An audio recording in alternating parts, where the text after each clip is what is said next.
Foot. Thank you very much, Madam Speaker, and it is once again an honor to be able to rise in this place and enter into debate. Today we are discussing Private Member's Bill C-231, and just to provide a little bit of context as to what this bill suggests. It is basically proposing a number of amendments that, quite frankly, I would suggest, have a laudable objective.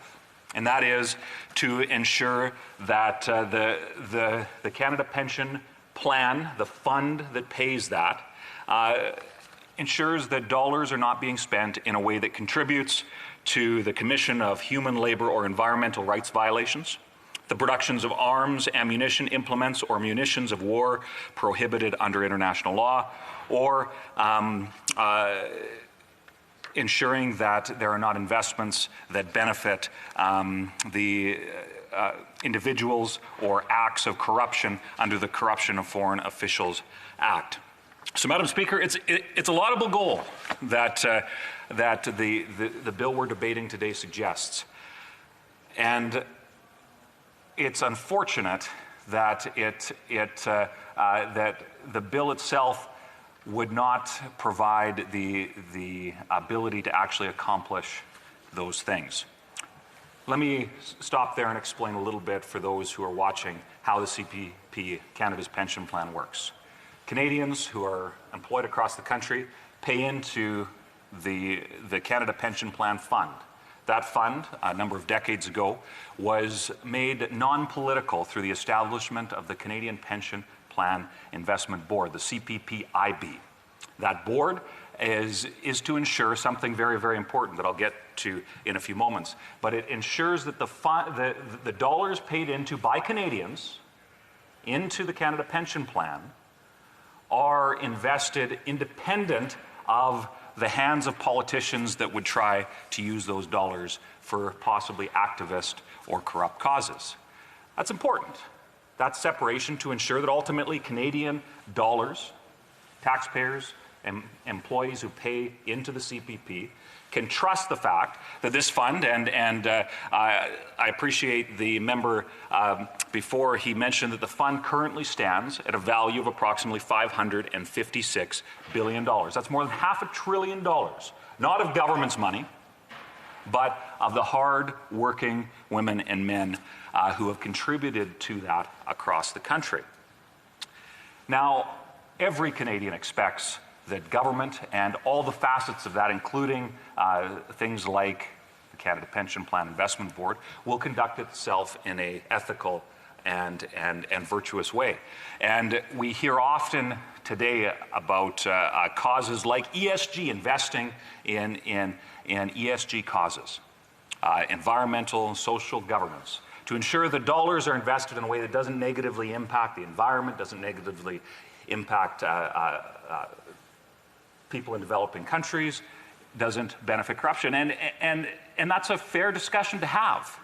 However, the problem with this bill, Madam Speaker, is that it more or less says, okay, here is what we want to accomplish, but, and there's a big but here, it doesn't provide a framework to ensure that. And specifically, Madam Speaker, I hear often from members of all other political parties in this House about how there's so many significant challenges regarding investments or actions related to the energy industry. And Madam Speaker, let me unpack that a little bit here for you today. There are many that would suggest that $1 invested into anything energy related is $1 too much. The problem with this bill is it would empower politicians to determine whether or not investments could be made in something like Canadian energy. And the devastating consequences that would have on our economy cannot go understated, but further, devastating consequences in our world. The fact that Canada is a world leader on exactly what I talked about, ESG, environmental, social governance. Canada is already a world leader on that, always striving to do better as well, let me add. But to empower a bureaucrat, to empower a politician to make a determination as to what should or shouldn't be invested in based on the political whims of a cabinet minister? Well, we've had Liberal cabinet ministers, and I appreciate the fact that the Liberals seem to not be in support of this bill. That's good, because it's troubling when I hear Liberal cabinet ministers who will talk about, well, we need to use things like the CPP to build our green future. Well, Madam Speaker, I can assure you that if the Liberal government had their way, Alberta would be shut down, and it is absolutely tragic that these activist pursuits are being conflated with actual good practices that protect something that Canadians need to depend on. Empowering a activist ability for investments in one of the most important and what is a very sustainable part of Canada's social infrastructure would be absolutely tragic for the future of Canada, and it would basically turn a $500 billion fund into a weapon for activist causes. Madam Speaker, that simply cannot stand. So my honourable colleague from Carleton had dug into some of the impacts that could result from this sort of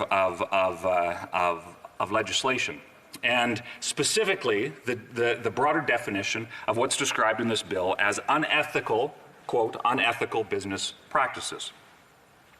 And when the CPPIB was asked about that, it said very clearly that using such a broad definition would mean that some of the top companies in our nation would not be allowed to be invested in. Madam Speaker, the consequences of that would be dramatic.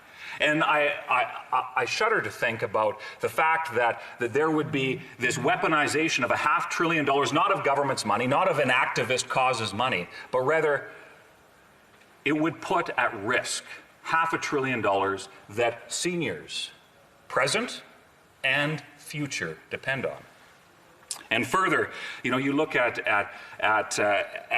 how some of these causes have been implemented throughout history, and what the rhetoric that has resulted.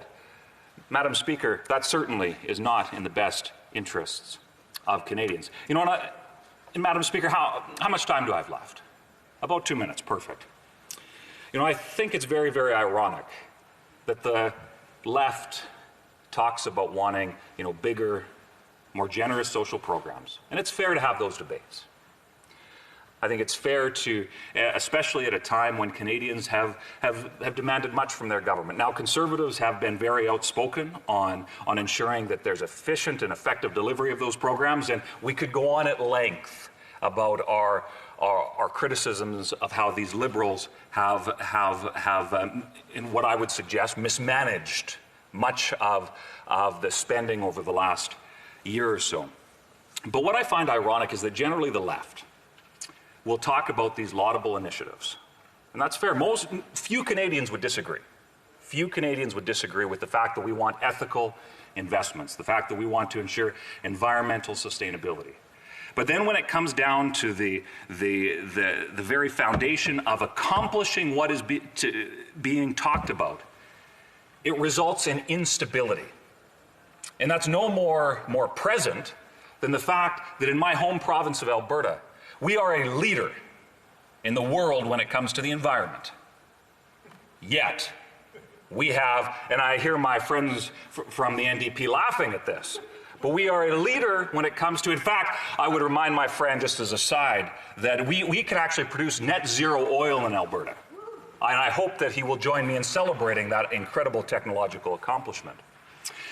Madam Speaker, they want bigger, more generous social programs, but without ensuring that there is sustainable, not ensuring that there is a secure way to deliver those programs, not just for today, not financing it just on the future, but to ensure that going forward there is sustainability, security, and it's a tragic irony that we see that this bill fails to address the specifics of what would be a laudable goal, but just simply fails to deliver. Thank you, Madam Speaker.